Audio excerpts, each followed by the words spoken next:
Welcome back to Julie's Village. I'm glad you're here.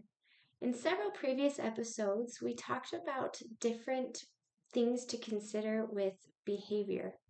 Those behaviors that we would prefer not to see, or behaviors that we would like to see more of from children. We talked about what some of the purposes might be and the impacts of setting events. We've talked about triggers and motivators and consequences.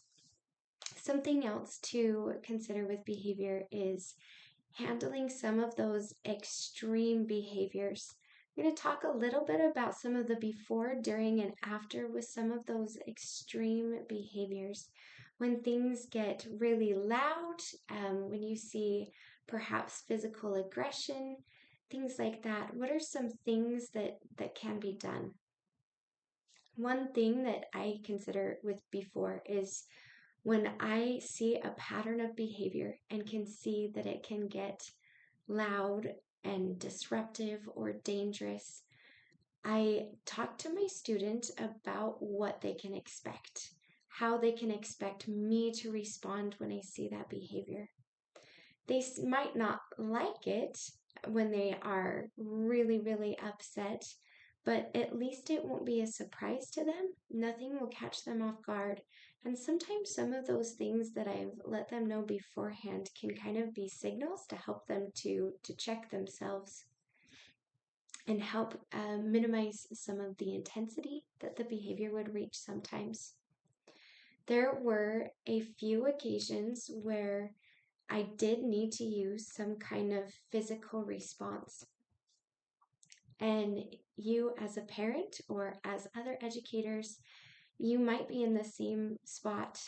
Oftentimes, media shares some of those horror stories about people responding in really inappropriate ways. But there are times when certain children get so upset that they do become a danger to themselves or to others. And you've got to use your best judgment about, is it time to physically intervene some way, or do I need to provide a safe place for them to be when they reach that point? And do I maybe need to find a way to get them to that safe place? My recommendation would be to get them to that safe place as early in that growing stage as you can, while they still have some ability to reason and to respond, so that if it does go all the way to their peak um, of those behaviors, that they're already in that safe place by the time they get there. If it doesn't go there, that's okay. They're just in that safe place. As much as possible, I try to speak positively about those safe places so that it doesn't feel like that safe place itself is the punishment. So you might establish a safe place like that for your child. You might consider things that are points at which you are concerned for their safety or others' safety, where you might need to um, somehow pull them back or um, help them to not be hitting or kicking or whatever it is that they might do, maybe climbing. If they are climbing, you might need to go and lift them off of something. When children are really small, this is a very appropriate response. As they get bigger, you might need to consider ways that you can intervene safely, or measures that you can take so that you don't have to intervene physically, so that your child can be safe.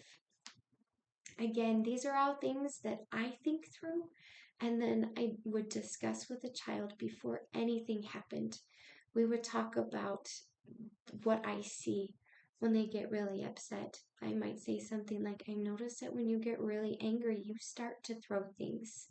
So if throwing things is what you need to do, I'm going to help you get to this place so that this is a spot that you can throw things, or whatever it is.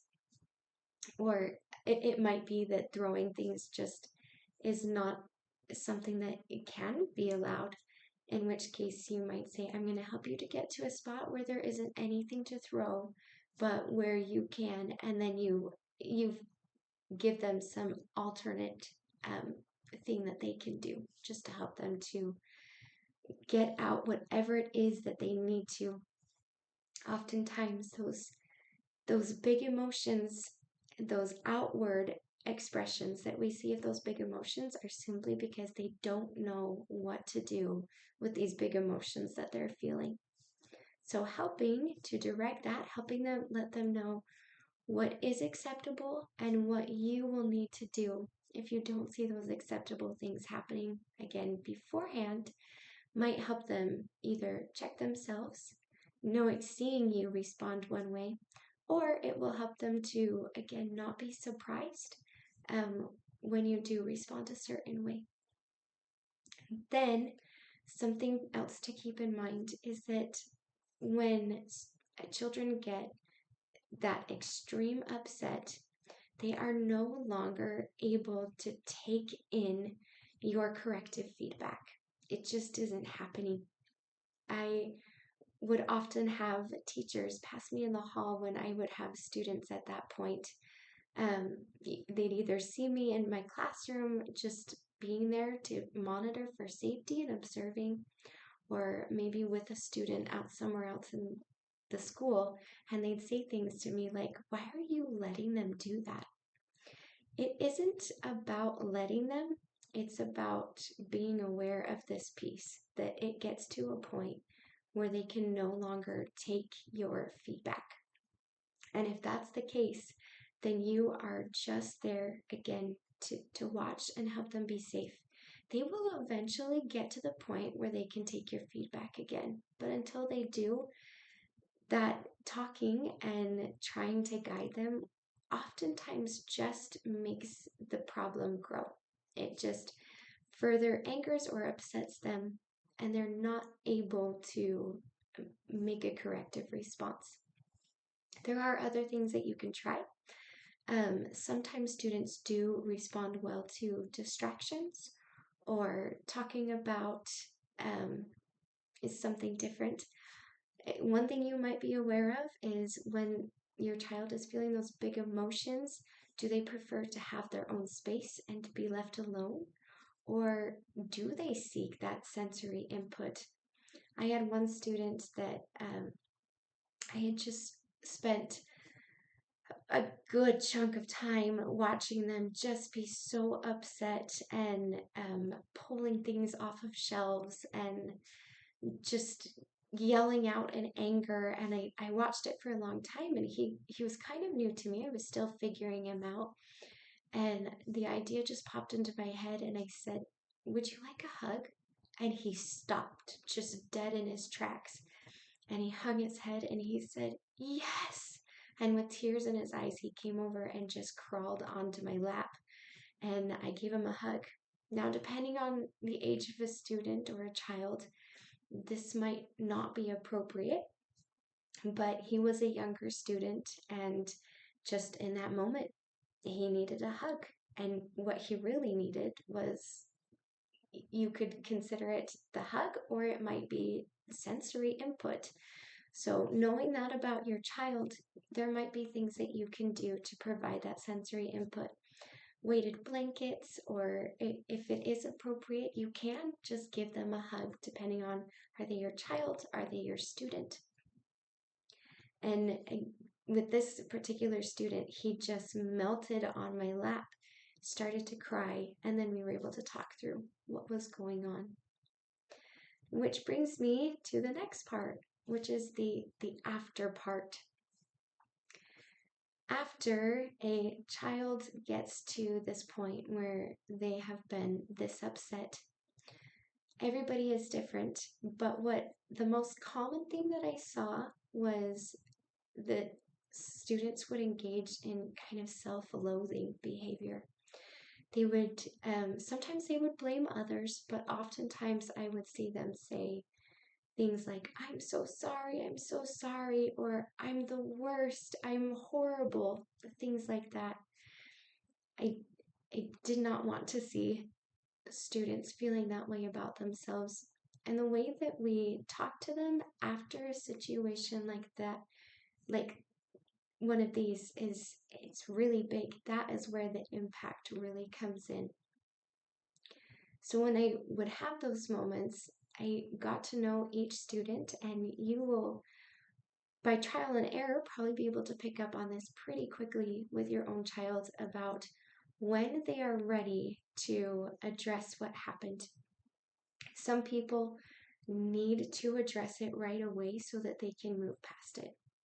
Some children need some more time to be away from it, and then they can come back to it. Maybe after a few hours, maybe a few minutes, maybe they need to wait until the next day. But there were a couple of things that I made sure always happened with my students. One was that they took ownership of whatever happened. That was really important to me. I wanted them to be able to tell me exactly what they had done so that they could take ownership and recognize it. When they're able to take ownership, it empowers them to make a change. If it's somebody else's fault, then they're a victim and they are powerless. But if they are able to take ownership, then they're able to recognize their part in what happened, and then they can make a change. They have the power to make the change at that point.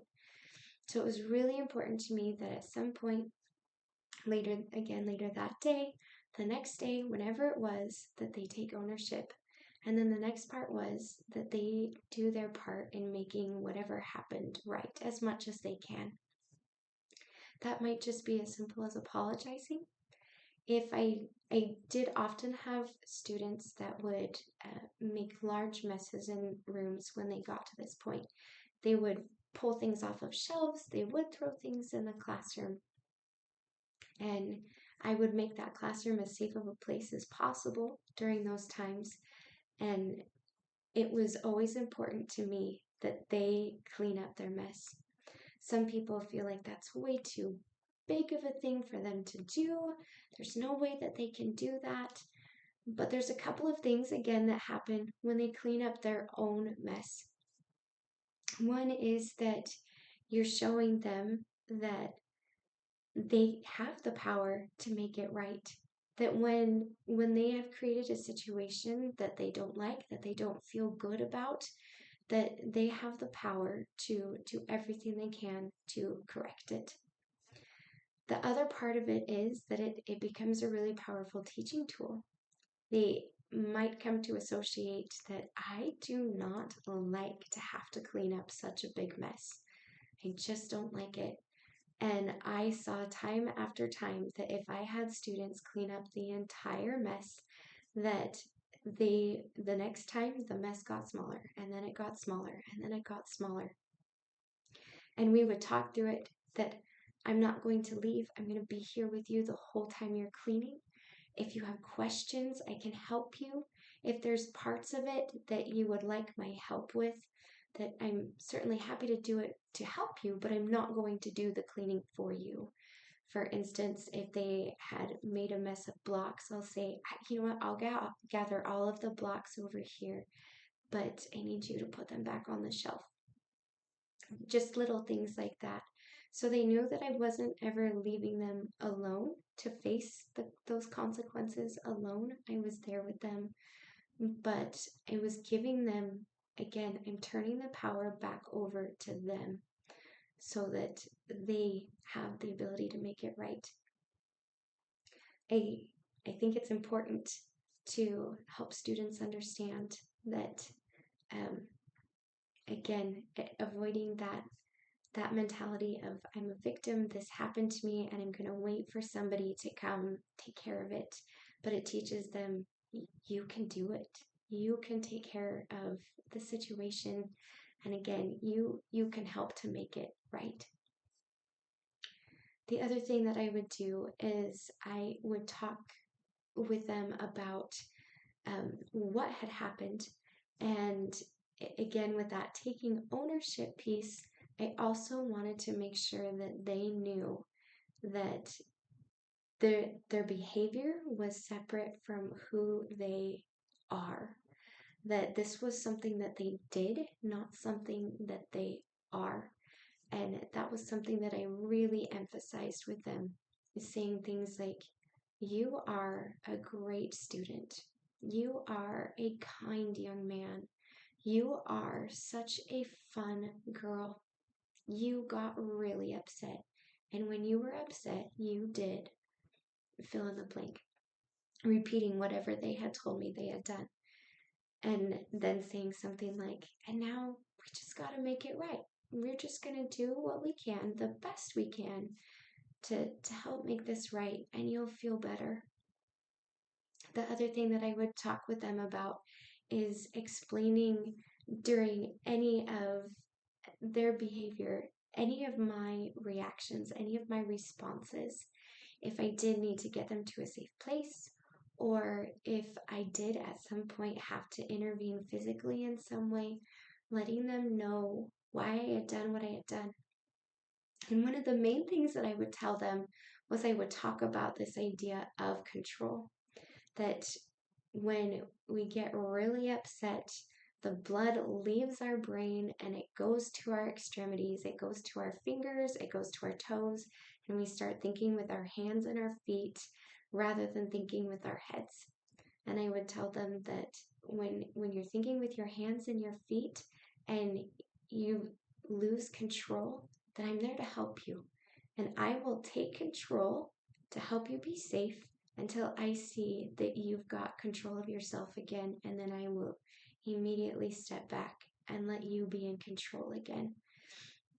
So once again, they knew that my responses were not meant to be a punitive response, but were meant to be a way to help them. It was just there to assist them, that I cared about them, I wanted them safe, and that I would do whatever I needed to help keep them safe. So just a couple things to keep in mind after that whole rundown are just talking before and after. Avoid that talking during, because it's not helpful for them or for you, and can actually just make things grow and get worse. Then keeping everybody safe. Another piece is anything that you can do to help them maintain dignity is important as well. None of us like to be seen in our worst moments, or I guess most of us don't like to be seen in our worst moments, and our children don't either. So if it is possible to limit how many people are seeing this moment of loss of control, that is so helpful for you and for them. Sometimes you can't, but if you can, doing what you can. Then that next piece of making sure that they know that you are there for them through the whole process, through all of it. You are there for them. You're there to help keep them safe, help to keep others safe, and that as you're talking with them, helping them to know that their value hasn't diminished at all based off of their behaviors, and helping them to take ownership of their behaviors gives them power. It empowers them to learn how to take control of their own behavior and how to, again, make things right when they have lost control. Not that we can fix everything, but helping them to know that there are certainly things that they can do to fix and to help. If you have any other thoughts or suggestions about how to help with responding to extreme behavior, I invite you to leave that in the comments. If you have any questions about this topic, I invite you to leave those in the comments as well. In addition, if you have questions or outside of this topic, or suggestions for future topics or people to have on in future episodes, I invite you to leave that in the comments. If this information was helpful for you, I invite you to like, share, subscribe. That helps make this channel more accessible to others and helps this information get to others who might need it. Thank you so much.